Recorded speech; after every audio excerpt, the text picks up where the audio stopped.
안녕하십니까. 신의균의 국방TV 데일리 디펜스입니다. 자, 오늘은 중국 이야기 좀 하겠습니다. 중국이 대국이다 이렇게 이야기하면서 또 지금은 미국과 패권 경쟁을 하고 있는 당사국이기도 하죠. 그러나 패권국이 되려면 도덕성이 있어야 됩니다. 글로벌 리더 국가가 되려면 당연히 도덕성이 있어야 되죠. 그런데 지금 중국은 도덕성이 별로 없는 것 같아요. 중국이 민간인을 방패로 미사일 전쟁을 준비 중입니다. 민간인을 방패로 미사일 전쟁을 준비 중이에요. 정정당당하지 못하죠. 그리고 제네바 협정에도 위반됩니다. 잘못하면 중국이 전범국가가 될 수 있습니다. 왜? 민간인을 보호해야 되는 제네바 협정이 있는데 그것을 어기고 오히려 민간인을 방패로 삼으려 하기 때문입니다. 자, 관련 소식 알려드리겠습니다. 이게 이제 미국의 군사 관련, 해군 관련 온라인지에 보도된 내용인데요. 중국이 상선용 컨테이너에서 발사되는 장거리 순항 미사일 개발 중이다. YJ-18C로 명명된 신형 미사일은 러시아의 클럽 K를 모방한 것으로 상업용 컨테이너 안에 은닉되어 운용되며 이것이 전력화될 경우 상선은 군함으로 상업용 항구는 미사일 기지로 바뀔 수 있다. 중국은 남중국해와 주요 분쟁 해역에서 이 미사일을 사용할 수 있으며 북한 또는 이란과 같은 국가에도 판매될 가능성이 있는데 이는 사용자들에게 상당한 비대칭적 이점을 제공할 것이다. 지금 이렇게 보도를 했습니다. 자, 좀 설명을 드리자면 중국이 일반 상선용 컨테이너에 장거리 순항미사일을 숨겨가지고 상선용 컨테이너를 그냥 미사일 기지로 활용하겠다. 미사일 발사체로 활용하겠다. 이런 내용이에요. 그리고 이제 러시아가 사실 먼저 개발했습니다. 클럽 K라고 하는 미사일 가지고 이걸 먼저 개발을 했는데 근데 러시아는 실전 배치를 하지 않았습니다. 그런데 지금 중국은 이것을 실전 배치하려고 하고 있는 모양입니다. 자, 이게 이란 호르무즈 해협을 틀어막고 전 세계의 에너지 물동량을 확 틀어막고 있는 그 호르무즈 해협, 거기를 장악하는 이란이 만약에 이런 것들을 가지고 호르무즈 해협을 봉쇄를 한다면 굉장히 위험한 일이 되죠. 또 우리 입장에서는 북한이 혹시 이런 것들을 구입해서 우리에게 위협을 가한다든지 기습 공격을 한다든지 하게 되면 대단히 위험스러운 일이 되는 것이죠. 북한 상선이 이 컨테이너를 싣고 서해나 동해나 이렇게 지나가다가 쏴버리면 큰일 나는 것이죠.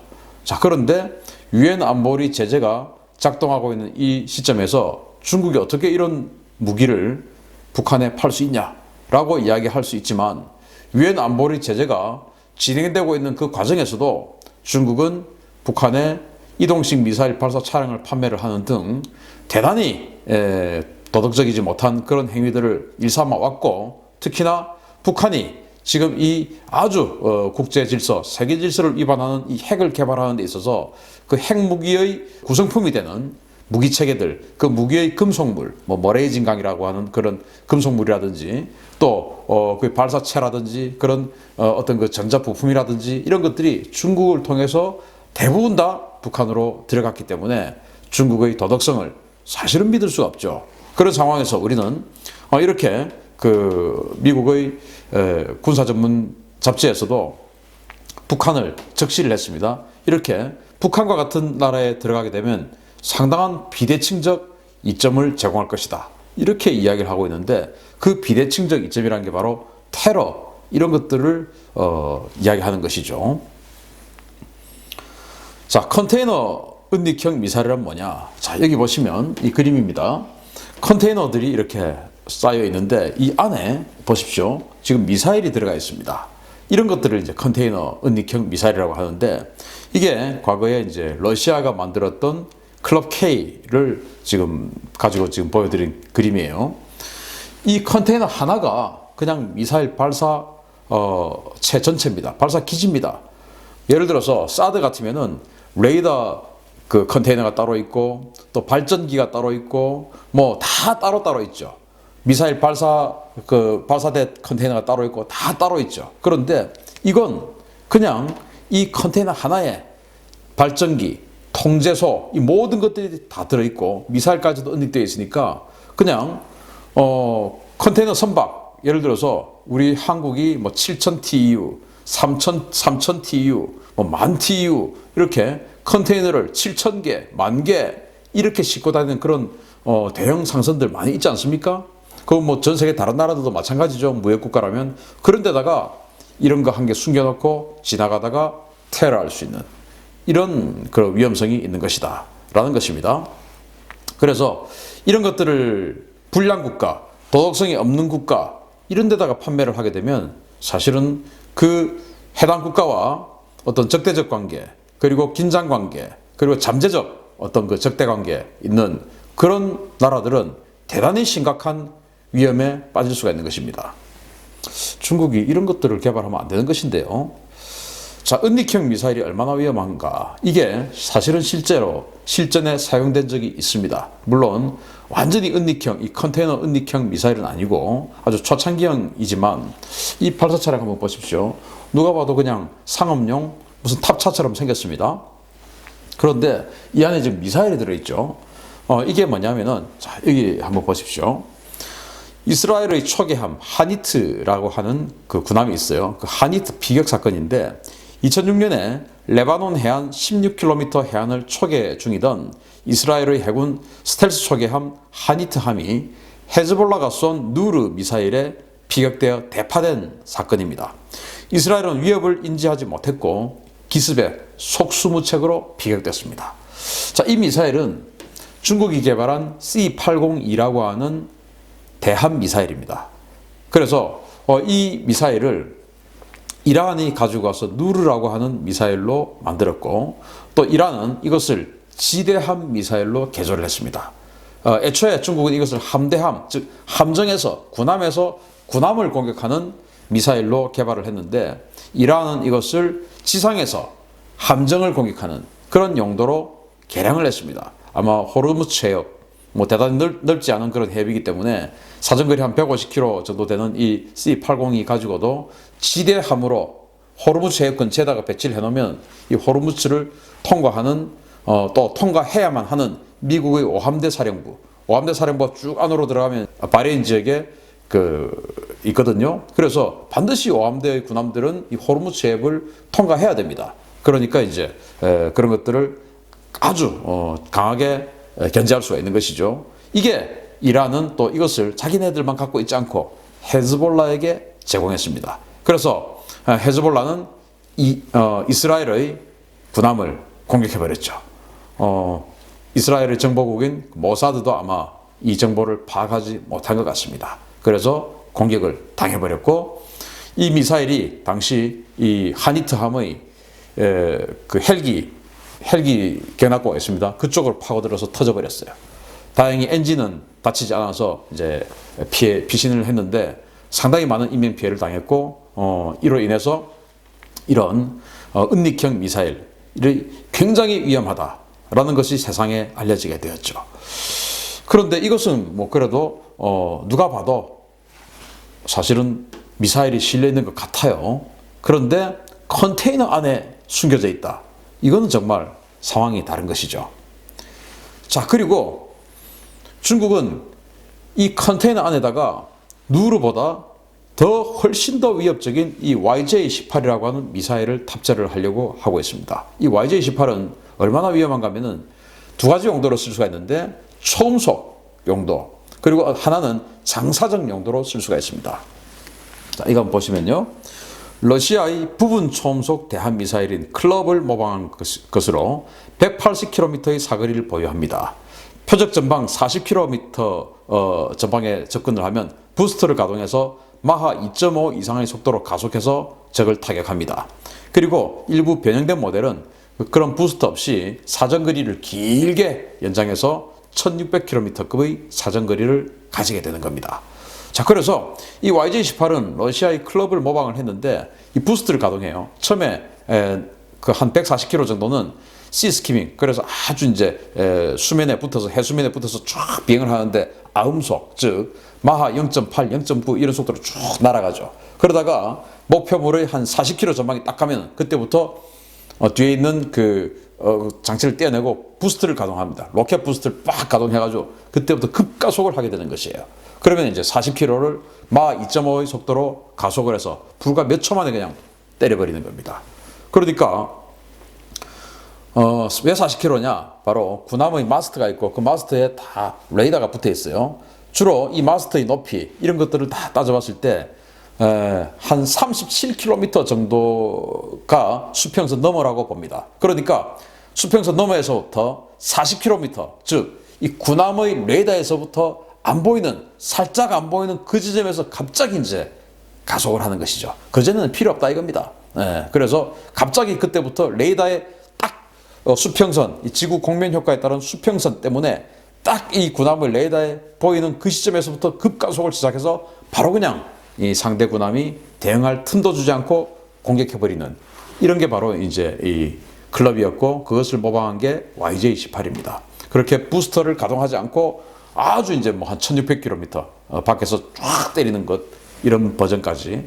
자, 그러면은 예를 들어서 우리 아덴만에 청해 부대가 가 있지 않습니까? 그런데 청해 부대가 한 임무가 뭡니까? 이런 컨테이너 성단, 상선들, 유조선들 이런 것들을 집단적으로 호송하는 임무를 맡고 있죠. 우리 청해 부대뿐만 아니고 전 세계 많은 국가들이 그 지역에 파견해서 세계 해상 안보를 위해서 지금 기여하고 있습니다. 자, 그런데 그 컨테이너 선박 중에 하나가 만약에 이런 YJ-18을 탑재한 이 컨테이너를 가지고 있다. 그런데 우리 한국의 청해 부대다. 저걸 꼭 공격해야 되겠다. 그럼 갑자기 컨테이너를 열고 미사일을 쏴버리면 어떻게 됩니까? 우리 청해 부대 큰일 나는 것이죠. 또 청해 부대가 지나가고 있는 어떤 지역에 그 지역의 인근에 중국의 항구가 있다. 중국이 관할할 수 있는 그 항구가 있다. 거기에서 이 사정거리 1600km짜리 미사일 쏘면 어떻게 됩니까? 뭐 여객을 할 수도 있겠지만 굉장한 위험에 빠질 수가 있죠. 이런 걸 지금 중국이 개발해서 에어쇼에서 홍보를 하고 있어요. 도대체 무슨 정신인지 모르겠습니다. 자, 이거 한번 보십시오. 그래서 이제 이게 그 그래픽인데 컨테이너 선박에 이런 식으로 싣고 다니다가 갑자기 미사일을 세워서 쏴버리는 겁니다. 이렇게 되면 어떻게 됩니까? 누가 이것을 상상이나 하고 있다가 대비를 하겠습니까? 바로 그냥 피격당해버리는 것이죠. 그러면 세상의 모든 컨테이너 선박을 다 검문 검색할 수가 있겠습니까? 안 되죠. 그것은 CIA라 하더라도 모사드라 하더라도 할 수가 없는 거예요. 전 세계 모든 컨테이너 선박에 실리는 컨테이너들의 어떤 그 반입 경로 그리고 거기에 실려있는 화물 이런 것들을 일일이 다 어떻게 검색을 합니까? 할 수가 없죠. 그리고 지금이야 이 CG는 아주 작은 컨테이너선을 이렇게 묘사를 했는데 만 TEU, 만 개의 컨테이너가 실리는 이런 어마어마한 컨테이너 선박들 많습니다. 그런 것들 중에 하나가 이런 미사일 발사대다. 그걸 누가 어떻게 알겠습니까?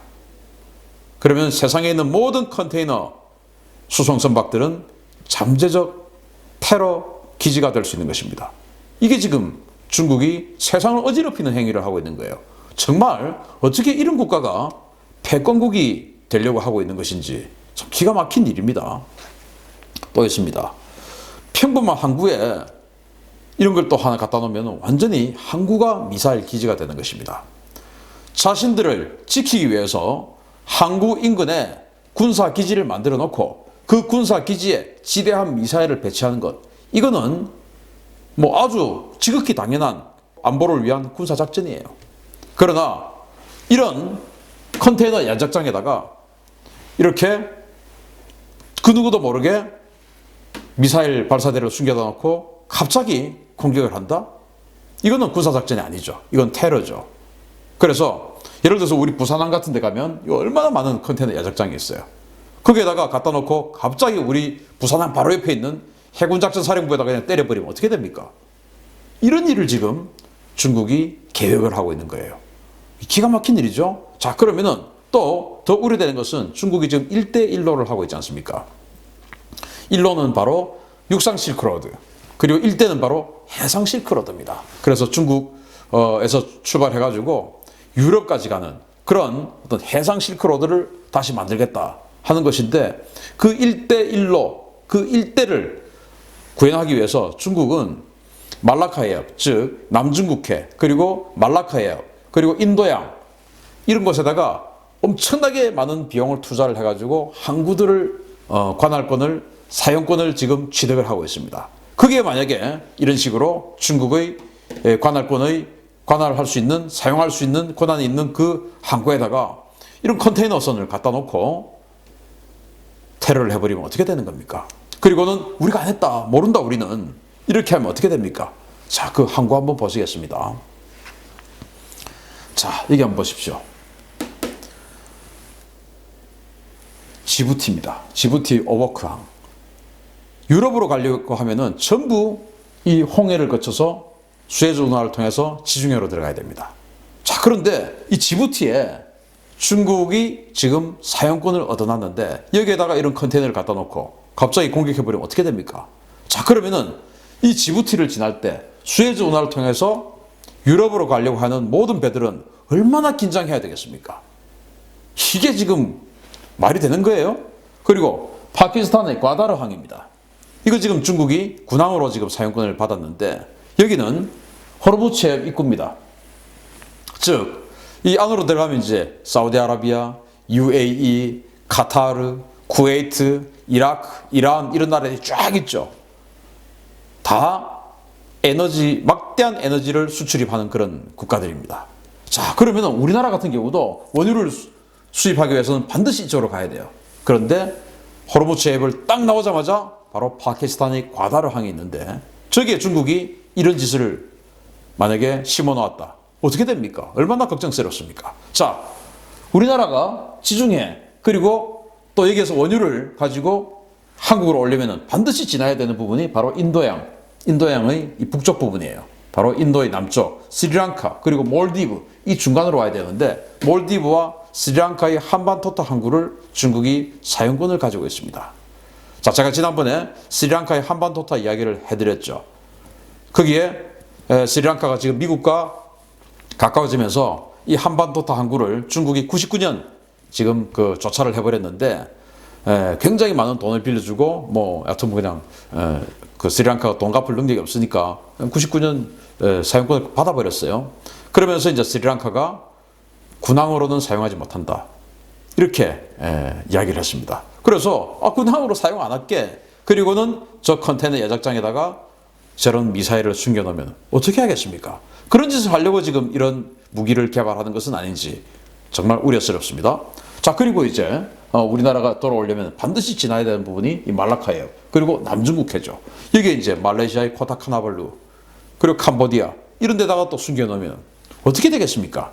우리 상선이 태국으로 들어가려고 하면은 캄보디아에 있는 이 시아누크빌 항구에 또 중국이 또 저런 짓을 해놨을지, 우리가 인도네시아, 말레이시아에 수출입하러 갔을 때, 필리핀으로 갈 때 또 말레이시아의 이 코타키나발루에 또 저런 짓을 해놨을지 불안해서 이거 살겠습니까? 도대체 무슨 생각을 가지고 중국이 이런 무기를 개발하는 것인지 이거는 정말 세계의 리더 국가가 될 수 있는 자격 없는 거예요. 이러면 안 되는 거예요. 유엔 안보리 상임이사국 이러면 안 되는 거예요. 세계 평화, 세계 질서를 지키기 위해서 자신들의 국력을 사용을 해야지 이런 식으로 세계를 불안하게 만드는 이런 일을 해서는 안 되는 것이죠. 자, 그런데 미사일만 실린 게 아니에요. 다용도 로켓 컨테이너 또 이런 것들도 중국이 만들어가지고 지금 2016년 중국에서 열리는 주하이 에어쇼에서 공개를 하고 홍보를 하고 판촉을 또 합니다. 이 기막힌 사람들이에요. 여기는 지금 에어쇼니까 지금 군용 색깔 이렇게 얼룩무늬 군용 색깔을 칠해놨는데 이거를 빨간색 파란색 여기다가 한진 이런 식으로 해놓으면은 현대 이런 식으로 해놓으면은 어떻게 되겠습니까? 자, 이거 한번 보십시오. 중국이 2016년 주하이 에어쇼에서 처음 공개한 다용도 로켓 앤드 미사일 겸용 컨테이너입니다. 사정거리 200km의 소형 크루즈 미사일 WS-43 4발, 즉 4발이 들어가는 것이죠. 발사관 2기 또는 122mm 로켓 20발 발사관 2기가 탑재가 됩니다. 섞어서 할 수도 있죠. 자, 여기 보시면 여기에 사정거리 200km짜리 순항미사일 4발이 들어가요. 여기에는 122mm 방사포입니다. 이게 바로 그거 20발 이렇게 갖다 꽂을 수가 있어요. 120mm 방사포 20발. 그걸 다 해가지고 120mm 방사포 40발로 만들 수도 있고, 이렇게 사정거리 200km짜리 순항미사일 8발로 할 수도 있습니다. 이렇게 이런 컨테이너로도 만들 수 있고, 또 아까 보셨듯이 YJ-18 같은 그런 어마어마한 대함 공격 능력을 가진 그런 컨테이너도 만들 수가 있는 겁니다. 이거 도대체. 그래서 이런 걸 가지고 만약에 고속도로에 달리는 컨테이너 차량, 그것도 이런 식으로 만들 수가 있어요. 기차, 우리나라도 보면 기차에 컨테이너 많이 싣고 다니지 않습니까? 기차에. 거기도 그 중에서 하나가 이런 미사일 발사체일 수 있는 겁니다. 고속도로를 지금도 수도 없이 다니고 있는 이 컨테이너 차량들, 출애라들이죠. 여기 중에 하나가 이런 미사일 기지일 수 있는 겁니다. 이런 짓을 지금 중국이 하고 있다. 이건 도대체 나라 국자 좋은데 왜 거기다 중자를 쓰는지 모르겠어요. 정말 중심이 될 수 있는 그런 국가적 자격이 있는 것인지, 이거는 그러면 안 되는 거예요. 자, 전 세계 해양 안보를 위협하는 중국의 이 은닉형 미사일. 워싱턴 프리비컨이 보도를 합니다. 오랫동안 비대칭 전력 증강에 열을 올려왔던 중국이 컨테이너 은닉형 미사일 개발에 나선 것은 이상한 일이 아니다. 문제는 중국이 탄도미사일과 로켓 등 무기들을 북한 등 불량 국가와 테러 단체 등에 제공한 전례를 생각해 볼 때 이러한 무기들이 북한 등에 제공될 경우에 심각한 문제가 될 수 있다 라고 지난 3월 27일 워싱턴 프리비컨에서 보도했습니다. 정말 우려하는 것이죠. 중국이 자기네들 쓰는 것도 문제인데 북한, 또 IS, 이란을 통한 어떤 그 또 더 많은 그 아프리카 쪽 이런 그 심각한 테러 단체, 이런 지역에 퍼질 수 있을까? 이게 이제 걱정된다는 거 아니겠습니까? 우리는 북한에 이런 것이 들어갔을 때 어떡하냐? 우리 제주도 남방 해역으로 서해로 동해로 북한의 컨테이너선 지나다닐 수 있습니다. 앞으로도. 그게 그 중에 하나가 미사일이다. 이거 뭐 불안해서 살 수가 있겠습니까? 민간인을 방패 삼아서 전쟁을 하려는 중국, 과연 패권국 자격이 있냐? 없죠. 자, 시진핑 주석 맨날 웃고 있지만 말고 정말 웃을 수 있는 사람이 되려면 국제적으로 존경받는 국가가 되어야 되고 그 국가의 수장이 되어야 됩니다. 이런 테러 단체가 테러에 활용할 수 있는 딱 테러 단체 수준의 이런 무기를 개발하면 안 되는 겁니다. 패권국을 지향하는 그런 나라답게 정말 국제적으로 봤을 때, 야, 이런 무기는 참 정말 대단하구나. 이런 무기를 만들어야지. 어떻게 이런 나라가 이따위 무기를 만들 수 있냐.